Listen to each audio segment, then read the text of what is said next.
it's amazing. So since I did talk about last year, a lot of progress has been made at Ace Hardware. I also want to talk about a lot of the progress around the cloud computing. You can see some of the presentation has been great, talking about where some of that's going. We're going to hear more from Mark and Jeff about it. But it is, we had the opportunity to go to the Gartner conference a couple months ago. It was all around IT Security and Risk Summit.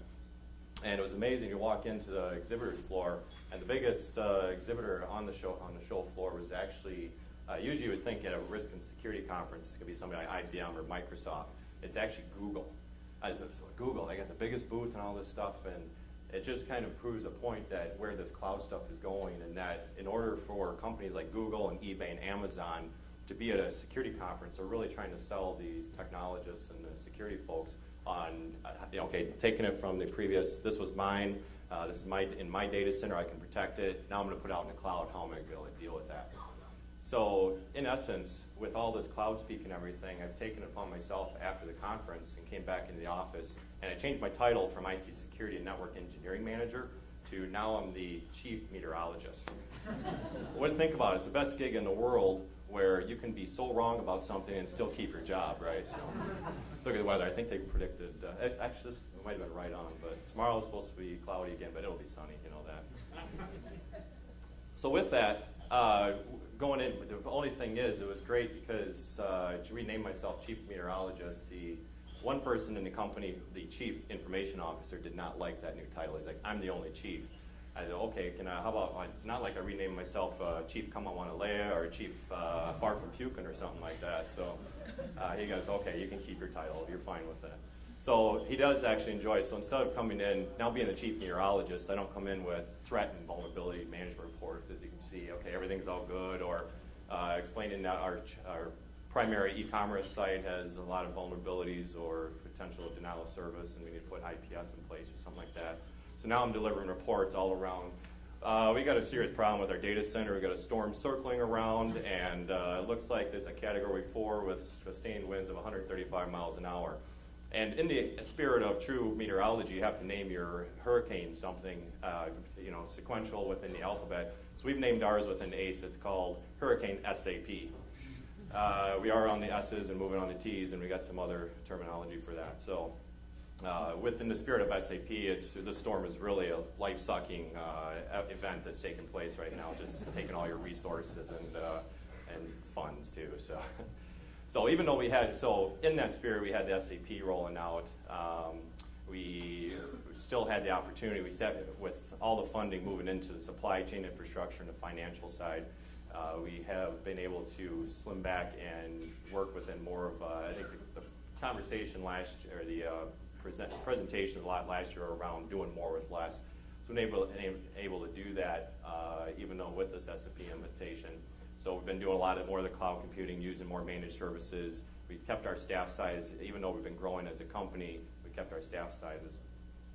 The other thing is when you talk about meteorology, and the last fun thing with going into the office of the CIO, so he was getting bored with these meteorology reports, and I walked in one time and said, big issue we have is cloudy with a chance of meatballs. It's our latest weather report that's going on. So the real dork and you can tell I have kids and stuff. So the only other movie that I really enjoy is watching the movie Firewall, starring Jeff Malarkey and Mark Mazzillia. So doesn't Jeff really has a striking resemblance of Harrison Ford. So he kind of gets a real kick out of that. So on a serious note, within ACE, I was talking about, we made a lot of changes within our infrastructure. The last 2 years I've been there, we consolidated, used a lot more unified threat management platforms. We kicked out we had Sonic Wall, Juniper, Checkpoint. If you heard me talk about that last year. So we've based upon that foundation of using Checkpoint, the VSX, a lot of talk about virtualization. We've even virtualized our firewalls. We have pretty much a single appliance, although high availability in both our data centers. And within those, we have an intranet firewall. We have an intranet firewall, an extranet, doing a lot more IPsec VPNs I'll talk more about. We're doing more with F5, where we use those to actually create the big IP 6900s, the LTM, and the application security module to create our secured zones. We're in the midst, since the last I talked, we have those all in place. We've moved a lot of our infrastructure. We were going through server consolidation projects and cost reduction. And as we consolidate those, move them out of our legacy firewall zones environment into our new secured environment based upon what tier application, if it's a web application, an application or database, and then based upon data classification, if it's internal data, public data, or the confidential, so we meet more compliance requirements. As I talked about last year, we pushed a lot of the services. So as we consolidate our threat management platform in the data center, we pushed a lot of other services out in the cloud, and actually using cloud security providers when it comes to remote access. We have AT&T providing that for us, as well as our web security and URL filtering, rather than hosting these servers in our data centers.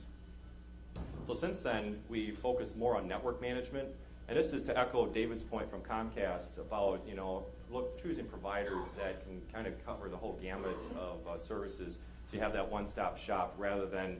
I mean, I'll be honest, we looked at the IBMs and AT&Ts to help us out with our security and network management, but it's always a different phone call, right? Or they have to pull in this person, they have to pull in that.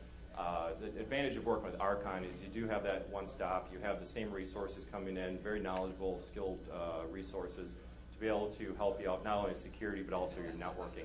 When you get in areas outside of talking about firewalls and load balancers into the world of WAN optimization. And also the benefit, as we have this implemented, we have one phone number to call, we get one person on the phone, and they can pull the resources in the background without having to create an act of God.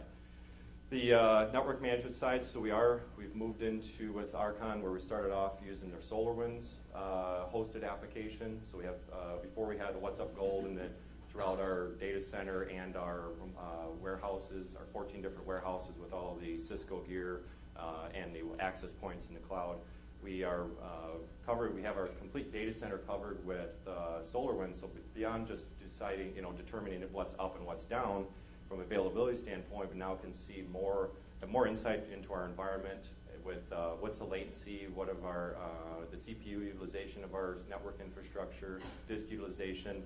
So it's covering all of our Force 10 backbones, switches, the checkpoint environment, the F5 environment, as well as even Citrix that we've implemented with RKON last year.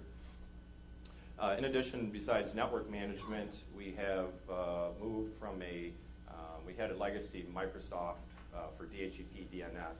The challenge we had around that is we put in a new phone system last year. We did the voice over IP within our Oak Brook campus of about 1,200 phones. And the challenge there is you're creating a VLAN for the data and a VLAN for the voice.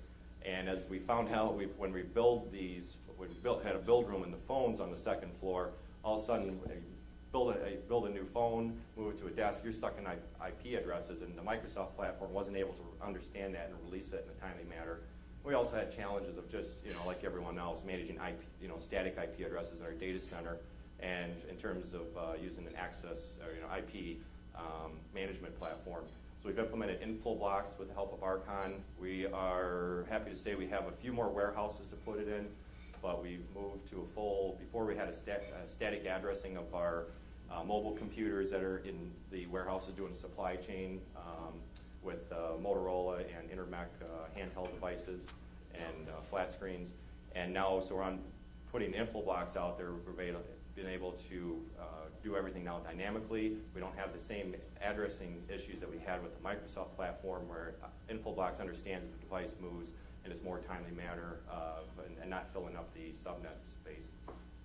And also we are able to manage our static IP addresses much more efficiently.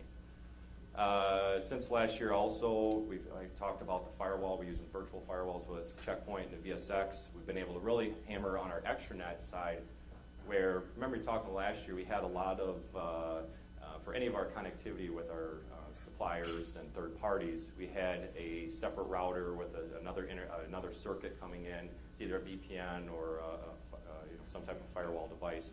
So we've actually eliminated all of those, and we're now doing IPsec tunnels with companies like our e-commerce site that hosts a GSI, sending data back and forth, anything for our logistics, for our fleet management.